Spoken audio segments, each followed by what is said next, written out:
no Evangelho segundo Lucas, capítulo 2. Lucas 2, a gente vai ler a partir do versículo 25.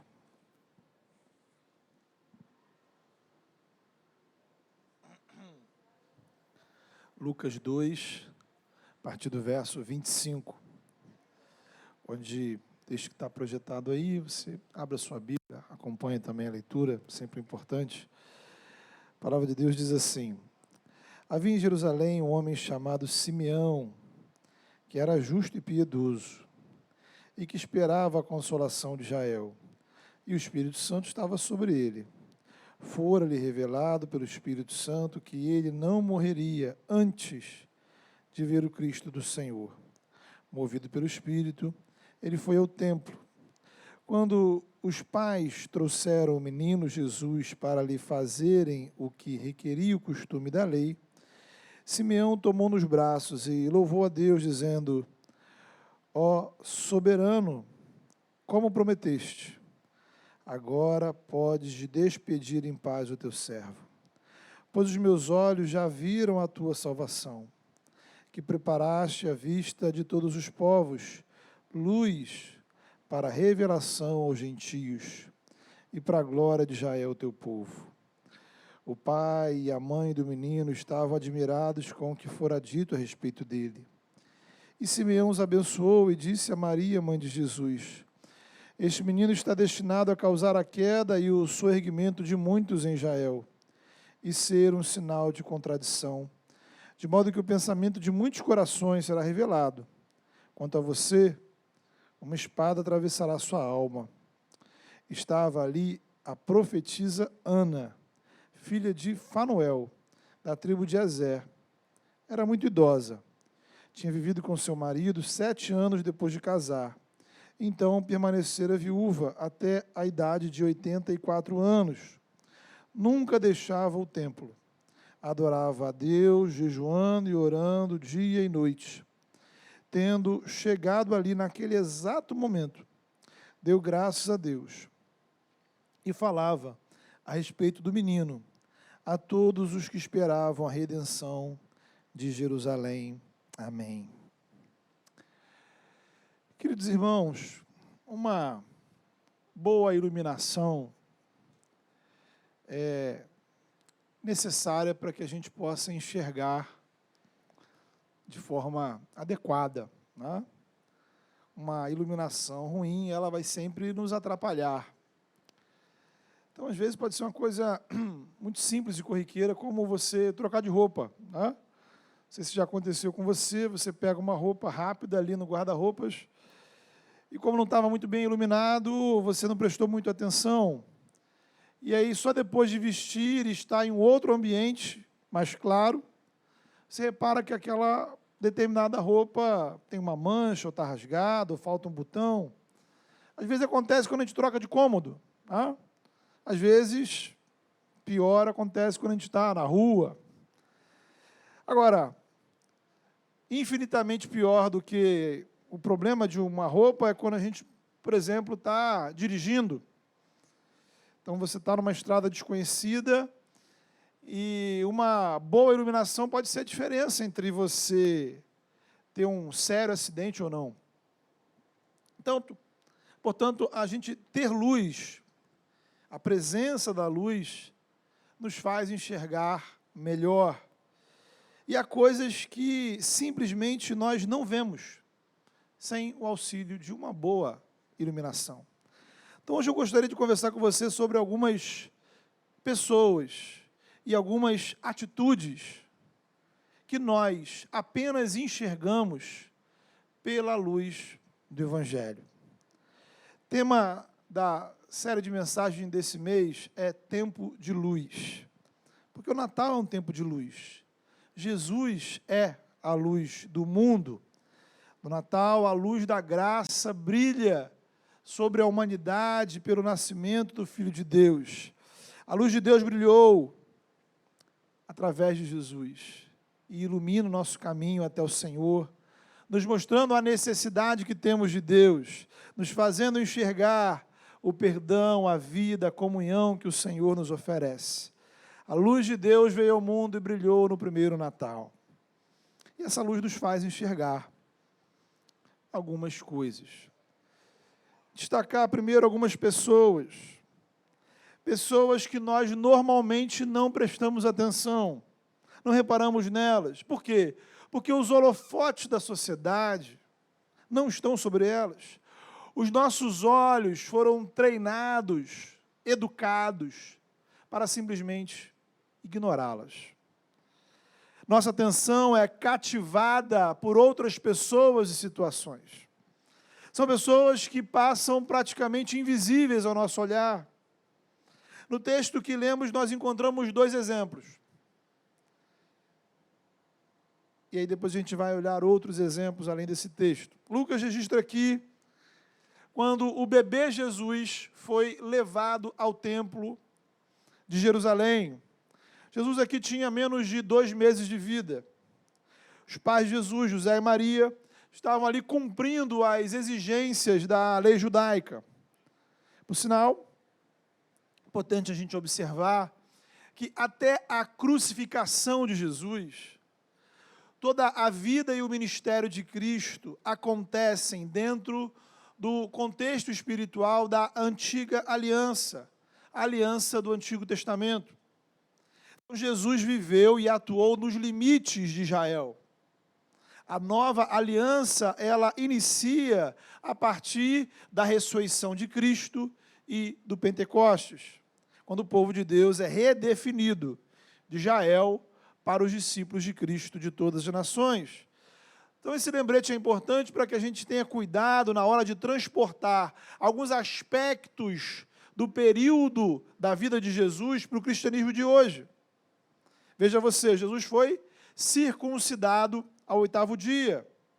Seus pais passaram um período de 40 dias de purificação após o nascimento, que culminou com a realização de um sacrifício. E, por fim, levaram o filho, que era o seu primogênito, a ser apresentado no templo. E quando estavam lá, encontram alguém, um senhor chamado Simeão. Veja o que Lucas registra para a gente sobre esse simpático senhor. Diz que ele era um homem justo, piedoso, que esperava a consolação de Israel. E o Espírito Santo estava sobre ele. Note que 3 vezes Lucas vai destacar a ação do Espírito sobre Simeão. Versículo 25. O Espírito Santo estava sobre ele. Versículo 26. O Espírito Santo revelou a Simeão que antes de morrer ele veria o Salvador, o Messias.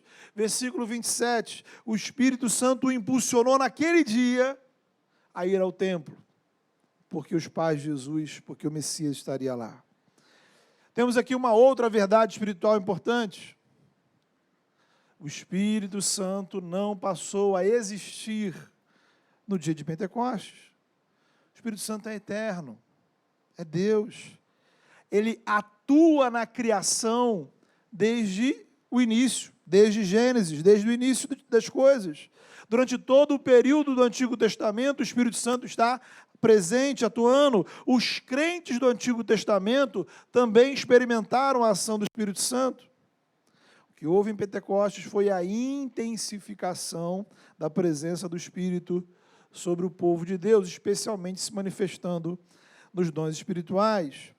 Então, Simeão é um exemplo de um crente do Antigo Testamento, cheio do Espírito Santo. O Espírito Santo o leva ao encontro do menino Jesus, e ao ver o Salvador, Simeão o toma nos braços e declara: Senhor, os meus olhos viram, ou veem, estão vendo a salvação que o Senhor preparou para todos os povos. Veja, querido irmão, Simeão teve a honra de pegar o Salvador no colo, de pegar o Filho de Deus no seu colo. E José e Maria observam aquela cena, admirados, sem saber muito bem o que falar. Mas, em um canto ali, daquele cenário, havia uma senhora, também observando, uma simpática senhora de 84 anos. O nome dela era Ana. Profetisa, instrumento da voz de Deus, uma proclamadora da palavra do Senhor, uma mulher consagrada. E Lucas afirma que ela não deixava o templo, adorava o Senhor diariamente, dia e noite, com jejuns e orações. E ao assistir a cena de Simeão com o menino Jesus no colo, o texto diz que ela creu que ele, o bebê, era o Salvador. E ela louva a Deus por isso. E sai dali falando para muita gente. Meu irmão, minha irmã, a pergunta é: quem são estas pessoas? São os piedosos de Israel. São os crentes humildes. Os crentes que não possuem status ou não possuíam status na sociedade, não eram líderes. Não tinha ninguém prestando atenção na vida deles. Não eram pessoas que participavam dos debates políticos da sociedade, não estavam nos noticiários. Seriam aqueles que hoje em dia não estariam aí nas redes sociais, não teriam seguidores, não teria hashtags com seus nomes, não teriam vídeos viralizados, não seriam amigos de famosos, não frequentariam jantares badalados. Gente simples, gente crente, gente simples que serve a Deus. Pessoas que nós enxergamos por causa da luz do Evangelho que brilhou no Natal. Simeão e Ana são exemplos de servos de Deus que servem ao Senhor fora dos holofotes.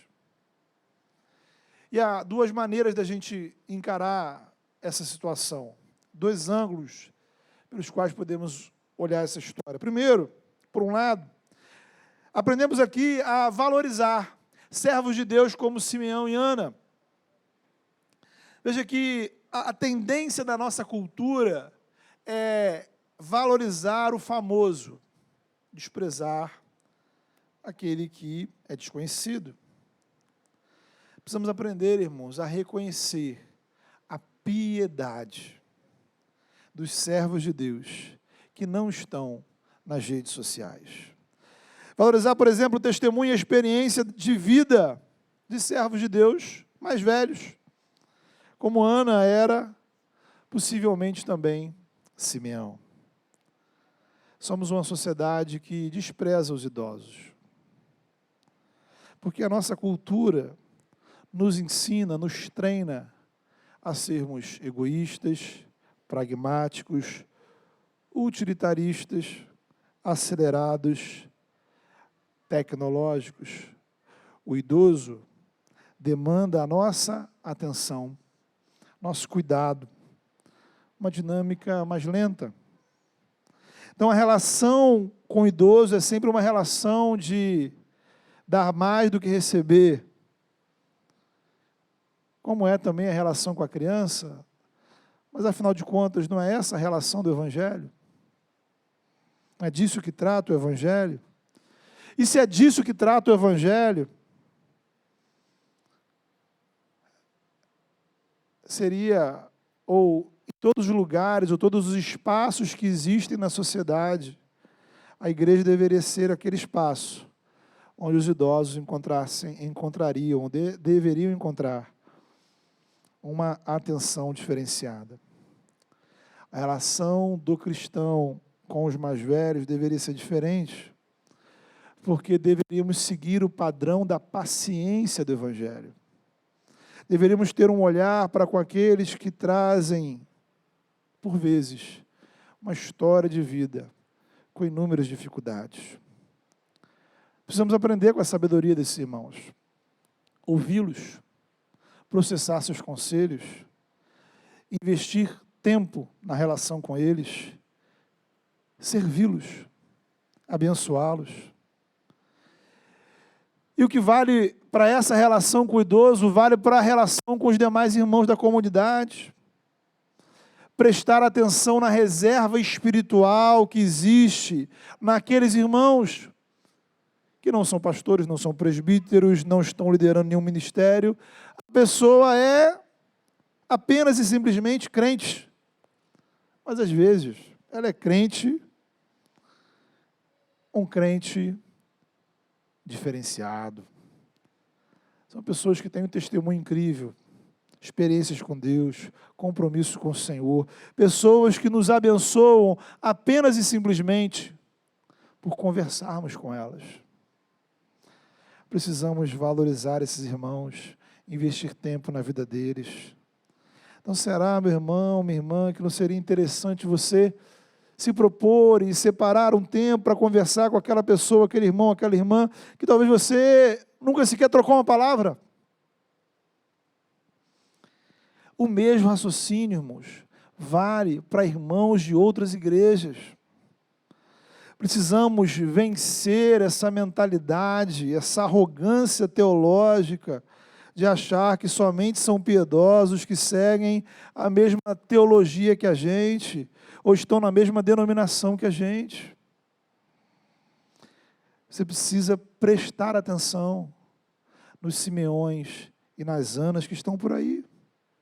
Gente crente, gente comprometida com o reino, gente que ama Jesus, gente cheia do Espírito Santo, gente que tem um testemunho incrível, gente com experiência com Deus, gente com muita sabedoria para compartilhar.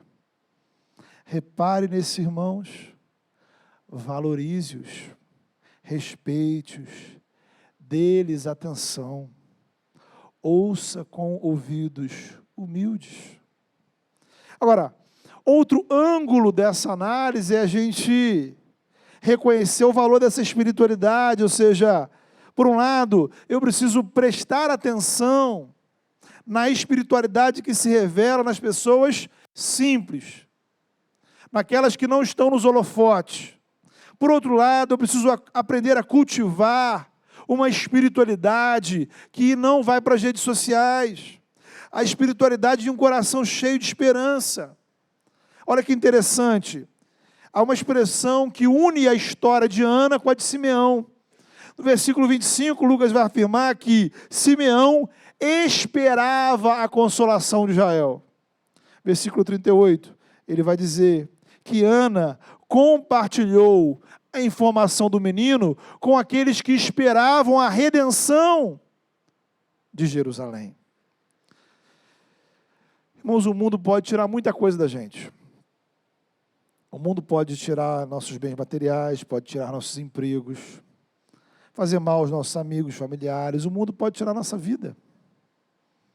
Mas o mundo não pode roubar a nossa esperança. Precisamos, irmãos, cultivar a invisível virtude da esperança. Invisível virtude da esperança. Quando a luz do primeiro Natal brilhou, ela iluminou a esperança que existia nos corações de gente crente, simples como Simeão e Ana. Versículo 38 vai afirmar que havia outros corações esperançosos. A gente não come esperança, a gente não veste esperança, a gente não compra esperança, a gente não tira foto de esperança. Mas ela faz toda a diferença na nossa vida. Ser cristão é ter esperança. E a palavra de Deus, ela nos deixa isso bem claro. Efésios, por exemplo, vai descrever a situação espiritual do ser humano antes. Quem somos nós antes de sermos alcançados pela graça de Deus? Vai dizer lá assim, naquela época, vocês estavam sem Cristo, separados do povo de Deus, sendo estrangeiros quanto às alianças, sem esperança e sem Deus no mundo. Aí a gente vai em 1 aos Tessalonicenses, e o apóstolo Paulo vai descrever a realidade agora do cristão. Ele vai dizer, nós não somos como os demais que não têm esperança. 1 de Pedro completa a reflexão dizendo: por causa da sua grande misericórdia, Ele nos regenerou para uma esperança viva, por meio da ressurreição de Cristo, para uma herança que jamais poderá perecer, contaminar-se ou perder seu valor. Então, queridos, o que é o Evangelho, senão a esperança do amor de Deus enchendo o nosso coração? Então, quando a luz do primeiro Natal brilhou no mundo, ela revela esperança. Quando a luz do Evangelho chega ao nosso ouvido, à nossa mente, ao nosso coração, ela nos traz esperança. Esperança de que a vida pode ser diferente. Esperança de que um dia esse mundo será diferente. Esperança de comunhão com Deus. Esperança de que um dia não haverá mais violência, nem mentira, nem miséria, nem doença, nem dor, nem corrupção, nem prostituição, nem morte. Esperança de uma nova realidade, em que a bondade e a justiça do Criador se manifestarão de forma plena. E nós estaremos para sempre com Ele. E Ele conosco. Meu irmão, minha irmã, ocorre que o nosso desafio é manter viva essa esperança, porque as luzes desse mundo estão focadas na realidade contrária. Os holofotes desse mundo não estão na esperança. Os holofotes desse mundo estão exatamente na continuidade da violência, da mentira, da miséria, da doença, da dor, da corrupção. Então nós somos pressionados todos os dias com essas informações. Nosso olhar é atraído pelos prazeres imediatos dessa terra. Os nossos olhos são seduzidos pelos acontecimentos do dia a dia. E não pense você que lá em Israel, no primeiro século, era diferente, né? A gente sempre tem essa ilusão de achar que nos tempos bíblicos a coisa era mais fácil. Não era. Então havia lá a agenda política, a agenda econômica, os rituais religiosos, e 99,9% da população estava lá ralando, cuidando do pão de cada dia. Quem tem tempo para ter esperança? Quem tem tempo para cultivar esperança? Gente como Ana, que abria mão de um monte de coisa para perseverar em oração e adoração. Gente como Simeão, que certamente disse não para uma série de compromissos, que deixou de ir em vários lugares, deixou de participar de uma série de atividades, porque foi submisso à direção do Espírito Santo para a sua vida. Para você cultivar a invisível virtude da esperança, você precisa de um tempo para orar, você precisa de tempo para meditar no Evangelho, você precisa participar regularmente da adoração comunitária, você precisa deixar o seu coração ser exposto à palavra de Deus, você precisa retirar da sua vida os canais de desesperança. A luz do Natal nos faz perceber, gente crente, como Simeão e Ana, a luz do Natal nos faz cultivar, nos desafia a cultivar a esperança no nosso coração. Mas se Simeão e Ana nos mostram a piedade da esperança, a luz do Natal também nos faz olhar a piedade da obediência, outra virtude que se revela na vida de Maria e José. A partir do momento que a luz da glória de Deus brilhou sobre eles, a reação deles foi de obediência ao Senhor. O anjo disse a Maria: olha, você vai ficar grávida por obra do Espírito Santo. E ela responde: que se cumpra em mim a vontade do Senhor. José nada sabia. Respeitosamente tomou a decisão: vou embora, vou deixar essa menina. Mas o anjo foi ao seu encontro e diz: ela está grávida do Filho de Deus. Então, meu irmão, minha irmã, a missão de nenhum dos dois era fácil. mas eles se colocam em obediência diante do Senhor. Te contar uma coisa. Obediência não gera notícia.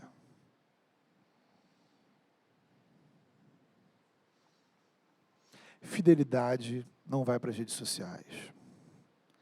Porque os flashes do mundo não estão sobre aqueles que todos os dias são honestos.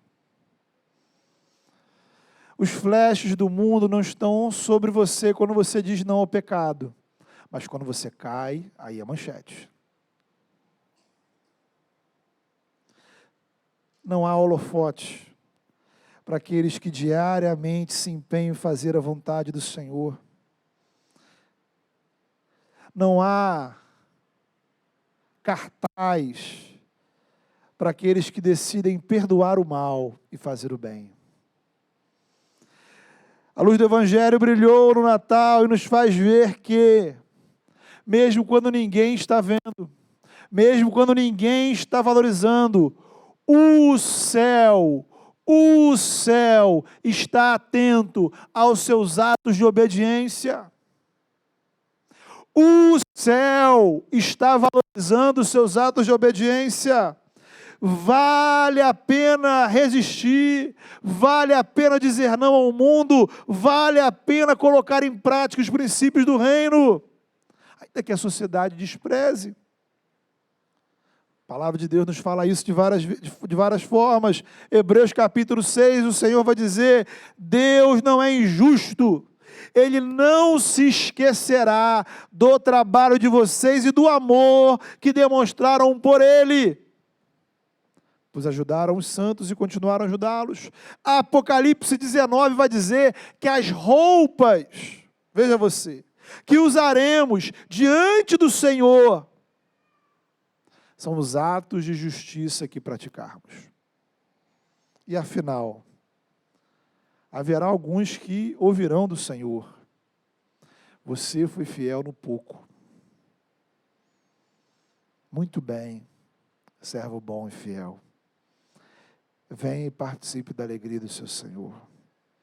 Então, queridos, a piedade, ou a luz do Natal, nos faz perceber e valorizar a piedade da obediência, como a gente vê em José e Maria. E aí a gente também, outro personagem que aparece nessa luz do Natal, de forma muito clara, é João Batista, que nos revela a piedade, a virtude da missão. João era parente de Jesus, tinham praticamente a mesma idade.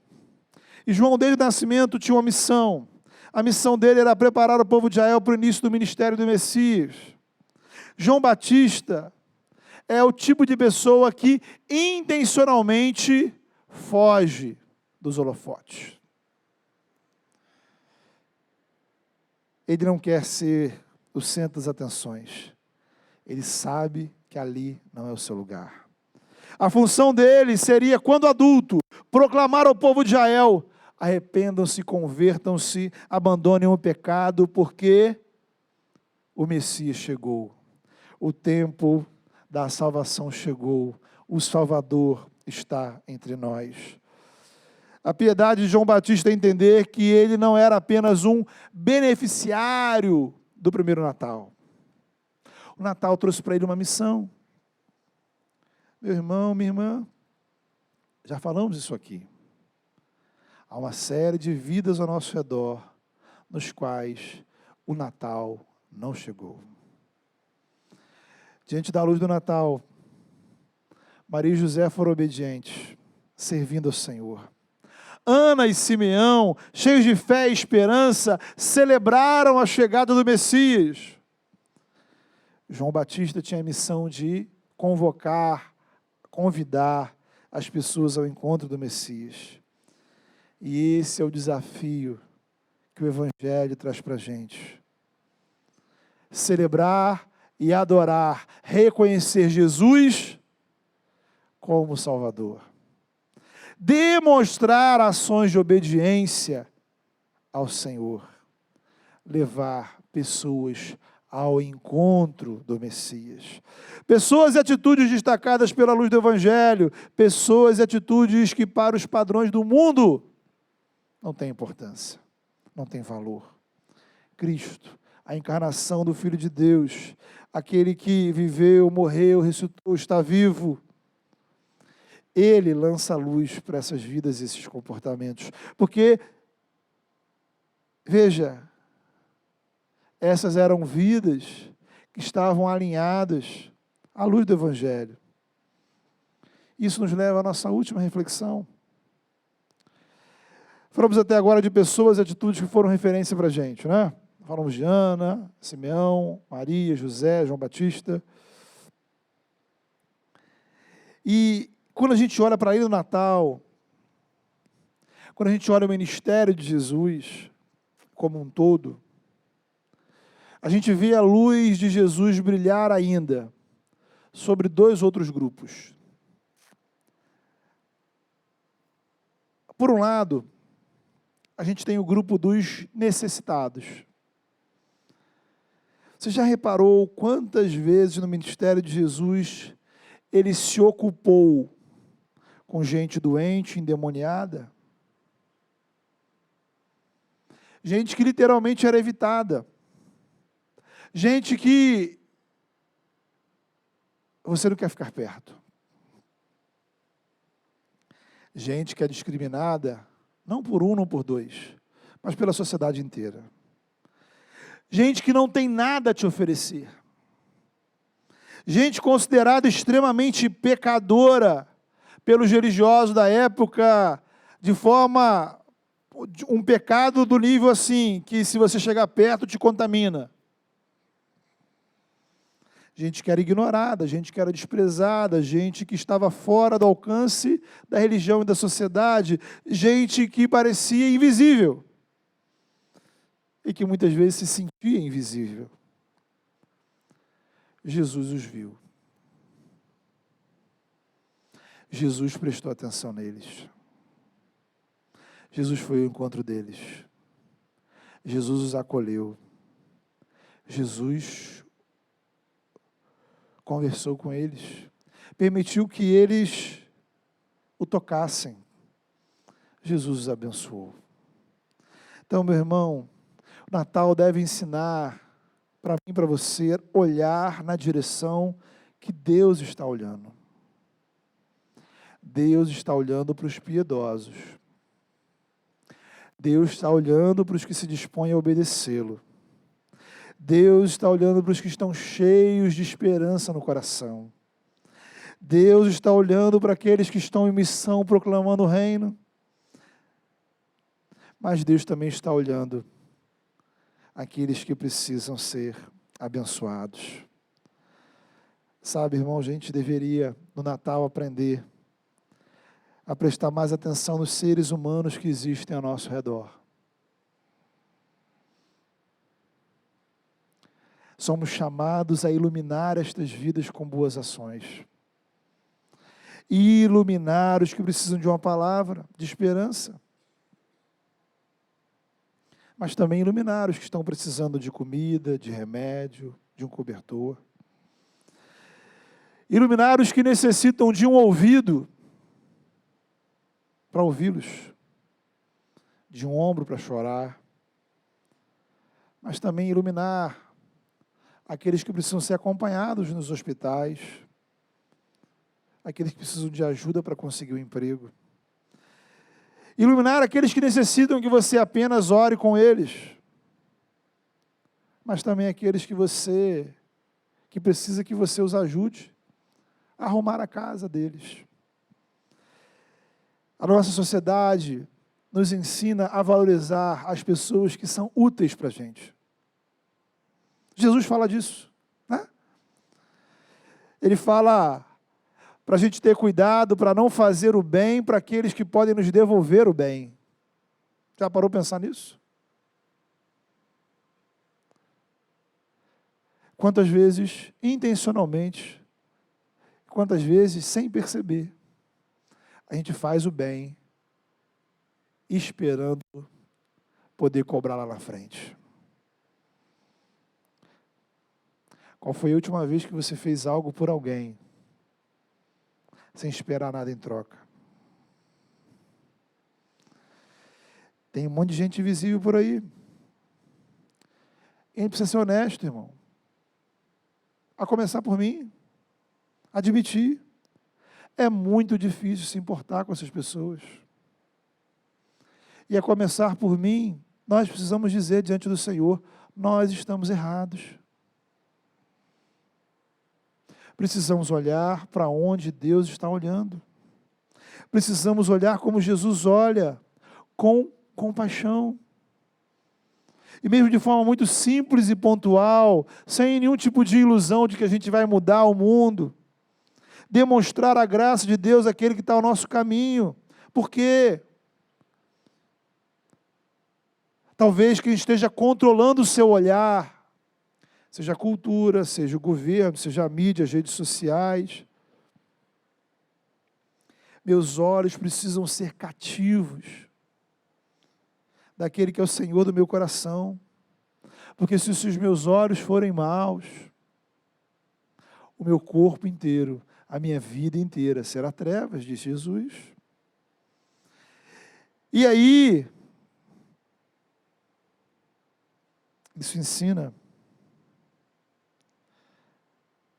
que talvez você pode ser o necessitado da história. Você pode ser esse que está precisando de ajuda. Lembre-se, talvez ninguém esteja reparando na sua dor, na sua angústia. O céu está prestando atenção em você. O céu está prestando atenção no que se passa no seu coração. As suas lutas, as suas dores, os seus dilemas, as suas dúvidas, as suas questões não passam despercebidas aos olhos do Senhor. Ele se importa. Ele se importa. É por isso que vale a pena termos esperança nele. Porque a esperança dele não falha. Agora, é interessante que o ministério de Jesus também mostra que Jesus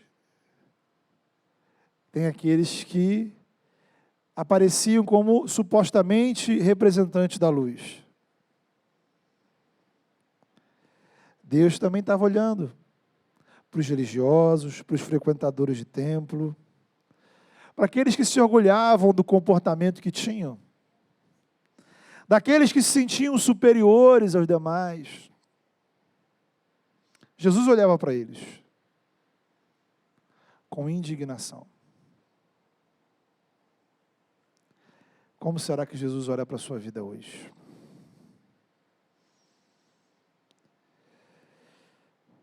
Então, nosso desafio, irmãos, é a gente treinar nossos olhos para olhar como Deus olha, para ir na direção daquilo que Ele aprova, se afastar daquilo que Ele desaprova. O verdadeiro Natal aconteceu lá em Belém, há 2000 anos atrás, só que aquela luz que brilhou continua brilhando.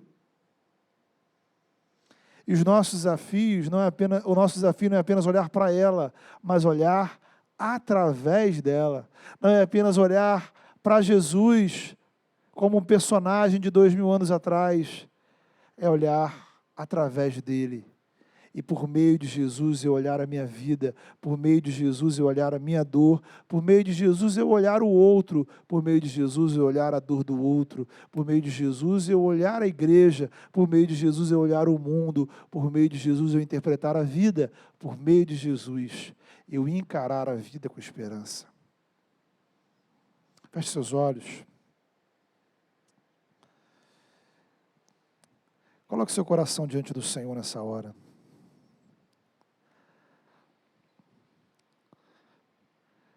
Algumas questões que a gente apresentou aqui, que eu acho que seria muito importante que você apresentasse a Deus em oração.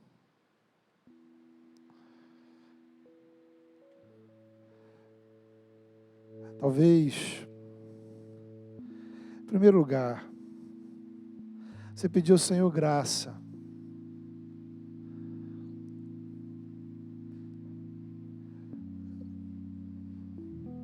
para que haja esperança no seu coração,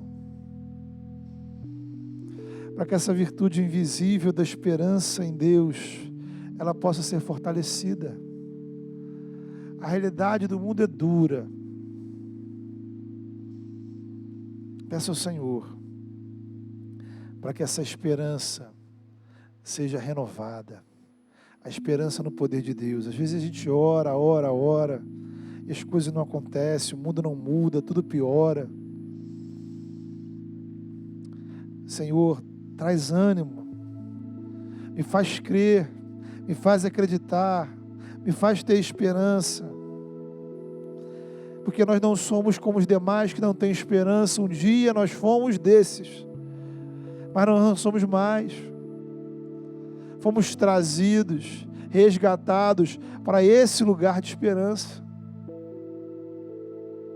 Peça ao Senhor.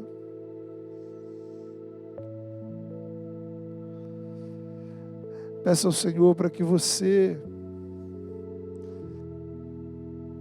mantenha a alegria da obediência nas pequenas coisas. Para que você tenha o prazer de servir a Deus quando ninguém está vendo. Abençoar pessoas que não vão te dar nada em troca. Fazer a vontade de Deus na sua casa, sozinho, no seu dia a dia.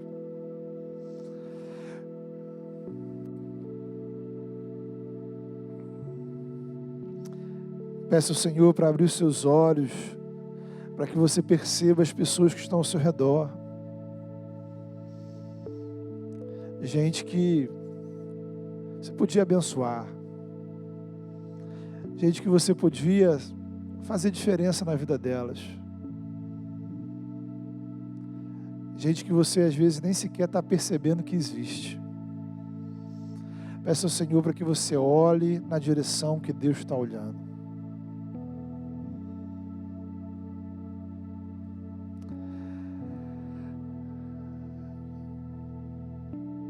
E se você entrou aqui e sente que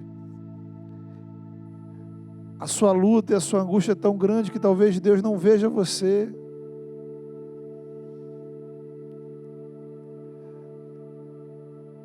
nessa hora, mais uma vez diga para o Senhor: Senhor, aqui estou eu com a minha dor, aqui estou eu com o meu problema, aqui estou eu com o meu conflito. Peço ao Senhor para vir ao encontro da sua vida. Deus amado, em nome de Jesus, louvado seja o teu nome, Senhor, porque a luz do Evangelho brilhou naquele primeiro Natal. Louvado seja o teu nome, Senhor, porque veio do céu luz nesse mundo de tantas trevas. Ah, Deus amado, luz, ó Pai, que nos traz esperança. Eu peço ao Senhor graça, Senhor, para esses, ó Deus, que já perderam a esperança. Esses que, ó Pai, talvez nunca tiveram esperança, Senhor. Esses, ó Pai, que estão tomados, ó Pai, derrotados pelo realismo dessa vida tão difícil. Que em nome de Jesus, ó Pai, o Senhor venha aquecer a chama da esperança nesses corações.